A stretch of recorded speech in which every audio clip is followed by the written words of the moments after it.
Donc salut à tous, j'espère que vous allez mal, voilà, hein, faut le dire. Faut que vous ressentiez un peu mon somme là, car dans cette vidéo, on va aborder le cas de ReZero. Et si j'en parle, vous vous doutez bien que c'est parce que la saison 2 c'est désormais fini, ce qui explique mon somme actuel. Évidemment, même si ça date, j'ai déjà fait une ancienne vidéo sur le cas de ReZero, où je l'ai justement présenté. Donc cela veut dire que je ne le referai pas ici. La seule chose que je peux vous recommander, c'est de regarder cette dinguerie, car ici on va simplement revenir sur la saison 2, et ensuite parler de la future saison 3. Mais ça, c'est comme d'habitude, donc sur ce, je lance l'intro.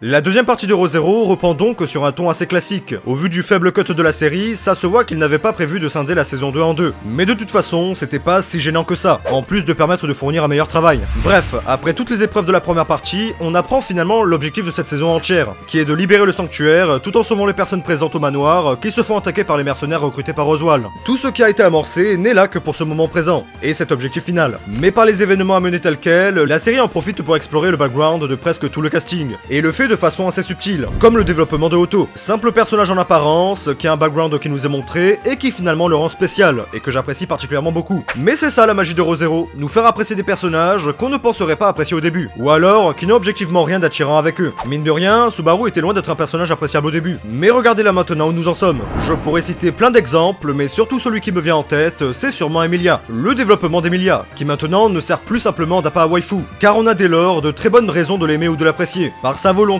ou sa détermination qui ne peut que nous laisser bouche bée. En plus, tout ça a permis de faire avancer la romance avec Subaru. Et maintenant, on est à un stade où on ne peut plus traiter Subaru de simple simp. Et je dois dire qu'il forme un plutôt beau couple. Oui, FC Emilia. Mais ce que j'aime bien, c'est que tout depuis le début, s'explique encore mieux en voyant cette deuxième partie. Tout était relié au sanctuaire d'une façon ou d'une autre. Et c'est d'ailleurs là-bas que la plupart du développement et du foreshadowing est montré. Cette saison est en fait un moyen d'explorer le background de presque tout le monde. Tous les personnages presque de cette saison trouvent leur importance ou leur utilité. Tous se retrouvent grandis par les événements et épreuves qu'ils ont dû affronter pour en arriver là. Certains y sont arrivés, d'autres sont plongés dans le remords, et d'autres encore, comme Oswald, sont plutôt un mélange des deux. Parce qu'il me semble totalement évident que si on parle de cette saison, ça ne sera pas sans évoquer le flot intersidéral de Oswald. Impossible de ne pas passer dessus. Et surtout son développement qui se ramène au tout début de la série. Limite aux sources, j'ai envie de dire. Et en plus de ça, j'ai l'impression que c'est un personnage si important que même après tout ça, on ne sait pas encore tout sur lui. Car c'est le genre de personnage cheaté qui n'est là que pour faire joli, et amener de la badassitude par des combats et du mystère de temps en temps. Beaucoup de séries profitent de cet archétype. Mais ReZero a décidé de l'affiner et de lui trouver une place dans tout ce dénouement grandiose. Parce que le plus grand coup qu'ait fait la série, c'est de le poser contre son gré comme étant le parfait anti-héros. Une sorte de Subaru qui a mal tourné et reste borné dans ses idéologies qui le confortent dans un passé où il se sent bien.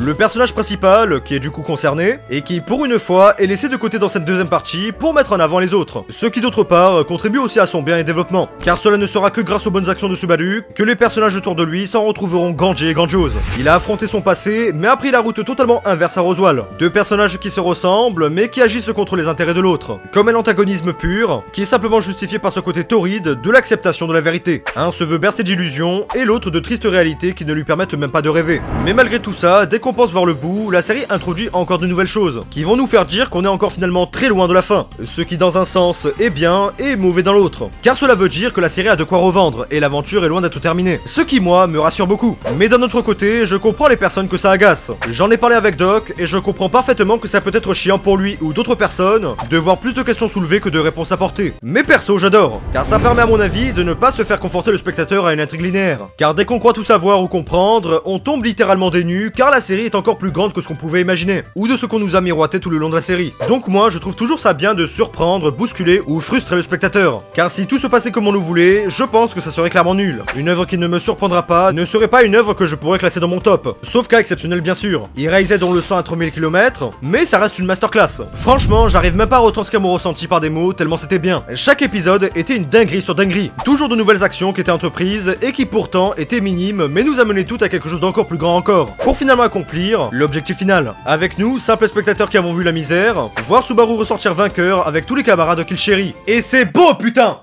L'émotion immense ressentie lors des derniers épisodes, l'action présente et très bien répartie, nous donnant des moments d'animation pas négligeables qui donnent des frissons avec souvent la musique de l'opening qui vient relever tout ça. Les épisodes de 27 minutes sans opening, franchement ça quel plaisir. Après, vu comme le premier était génial, c'est bien, mais ça rend quand même un peu deck de pas l'avoir écouté un peu plus. Même si la musique était au top, Meteoroid nous manque un peu. On nous y a trop habitué avec ReZero. Et pour moi, c'est limite une signature. Mais ça va, on fait avec et on fait sans. Pour finir sur cette mini-review de la saison 2, je dirais que tout était comme je l'attendais. Au début, je dois dire que j'avais peur que l'esprit ReZero finisse plus ou moins par partir, car tout évolue et pas forcément dans le sens qu'on désire. Mais finalement, pas du tout déçu, et même très content du résultat que ça a donné. On a eu du développement partout, que ça soit du lore, de certains personnages comme Betty, Echidna et les autres sorcières, et même la tueuse en série, c'est pour dire. Certains sont devenus de bons potes, comme Garth, qui est maintenant le sang de la veine. Ouais, je suis sudiste à la base. Ou encore Ram, sur laquelle on pouvait encore avoir des doutes, et qui a enfin été mise en lumière par rapport à sa sœur qui ne faisait que l'éclipser. Et enfin, le grand et l'unique Subaru. Toujours aussi grandiose, qui, encore une fois, grâce à son charisme et à son humanité, arrive à se motiver à avancer et fait avancer les personnages autour de lui par la suite. Ce qui donne tout ce dénouement splendide que nous aimons tous, et qui est assez caractéristique de la série. La leçon qu'il y a à retenir de tout ça, c'est qu'à présent, j'aime encore plus ReZero que je ne l'aimais de base. Et je sens que ça risque d'être une grande histoire d'amour, au vu de comment la série est grande et garde encore de choses à nous offrir pour nous divertir encore très longtemps. C'est pour ça, justement, qu'on va passer à la suite pour voir si maintenant, une saison 3 est possible.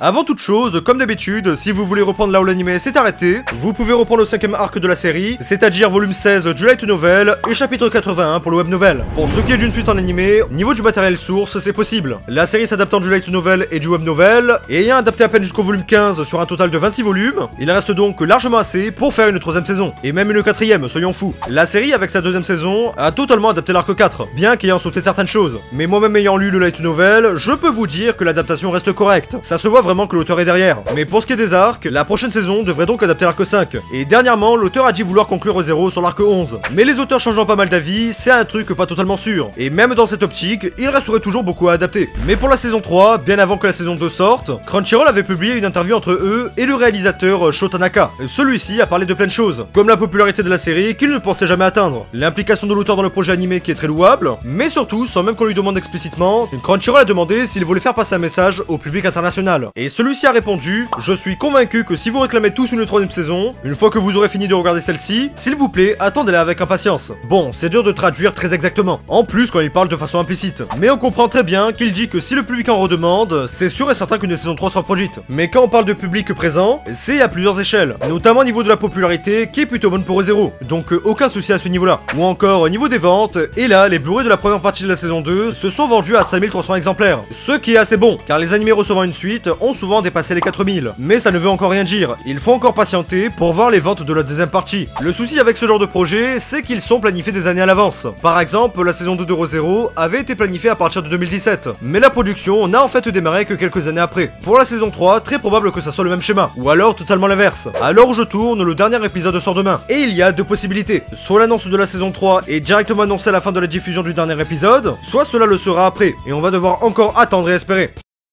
Bon, on est maintenant jeudi, l'épisode est sorti et aucune annonce de saison 3 n'a été annoncée. Mais le 27 mars, donc samedi, à l'occasion de l'Anime Japan, une conférence autour de ReZero va avoir lieu. Et ça risque d'être l'occasion d'en apprendre plus. Mais je vous tiens toujours au courant. Dans tous les cas, vu la tournure que la série prend, je suis plutôt confiant. Bien que dans tous les cas, n'oubliez pas que si toute information venait apparaître, je vous en informerai en commentaire. Vous avez juste à en laisser un. Sur ce, c'était tout pour cette vidéo, j'espère qu'elle vous aura plu et qu'elle vous aura aidé. Et si c'est le cas, n'hésitez pas à vous abonner, liker, partager, ça me ferait vraiment super plaisir. Quant à moi, je vous dis à une prochaine vidéo en attendant.